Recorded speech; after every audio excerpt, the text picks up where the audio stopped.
Good morning guys, কেমন আছো সবাই? আশা করছি সবাই ভালো আছো। আমরাও খুব ভালো আছি।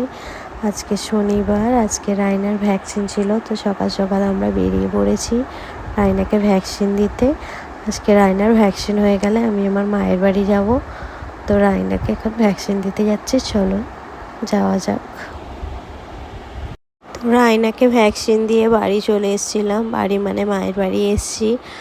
এসে গোসল টোসল করিয়ে ও এখন তাসনিয়ার সঙ্গে খেলতে বসেছিল। দেখো, ভ্যাকসিন দিয়েছে তাসনিয়া আর ও বসে বসে এখানে খেলছে।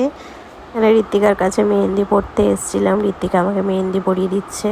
ঋত্বিকা আমাকে মেহেন্দি পরিয়ে দিচ্ছিল দেখে রায়না তো বলছিল মেহেন্দি পড়বে, তো রুমও ওকে মেহেন্দি পরিয়ে দিচ্ছিল। যা পরিয়ে দিচ্ছিল সে আর বলে কাজ নেই। এখানে তো আমার মেহেন্দি পরা কমপ্লিট হয়ে গেল। ঋত্বিকার কাছে ফার্স্ট টাইম মেহেন্দি পরলাম, ও খুব ভালোই দিয়েছে। দেখতে পাচ্ছ তোমরা, মেহেন্দির ডিজাইনটা খুব সুন্দর লাগছে।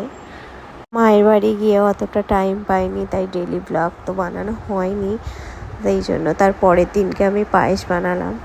পায়েস যখন ফার্স্ট টাইম বানিয়েছিলাম তখন মায়ের খাওয়া হয়নি, সেই জন্য আরও ভাবলাম যে মায়ের বাড়ি এসেছি তো পায়েস বানাই একটু, তাই আজকে পায়েস বানাচ্ছি একটু।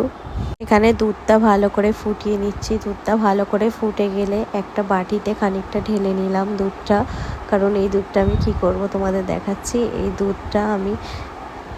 দুধটা বাটিতে ঢেলে নিয়েছি, তোমরা দেখতে পাচ্ছ। এই দুধটাতে আমি 100 গ্রাম আমুল স্প্রে দুধ দিয়ে ভালো করে ফাটিয়ে নেব। হালকা গরম থাকতে থাকতেই আমুল স্প্রেটা দিয়ে ফাটিয়ে নিতে হবে। এখানে আমি আমুল স্প্রে দুধটা দিয়ে দিলাম, দিয়ে ভালো করে ফাটিয়ে নিচ্ছি। একটা ভালো করে ফাটিয়ে নিতে হবে। তারপর এখানে আমি গোবিন্দভোগ চাল ঘি দিয়ে তেজপাতা দিয়ে ভালো করে মাখিয়ে রেখেছিলাম 15-20 মিনিট আগে, সেটা এখানে দিয়ে দিলাম, দিয়ে ভালো করে নেড়ে নিলাম।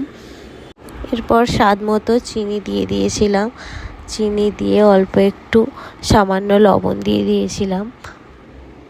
তারপর ভালো করে নাড়াচাড়া করছিলাম। ভালো করে নাড়াতে হবে, না হলে নিচেটা ধরে যাওয়ার চান্স থাকে। দেখতে পাচ্ছ পায়েসটা প্রায় হয়ে এসছে। আমি এখানে একটু ঘি দিয়ে কাজুতে ভেজে রেখেছিলাম। কাজু কিশমিশ দুটোই দেয়।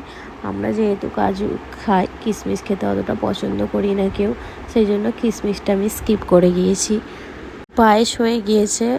ব্লগটা আমি এখানেই এন্ড করছি। ভালো লাগলে লাইক, কমেন্ট, শেয়ার করে দেবে।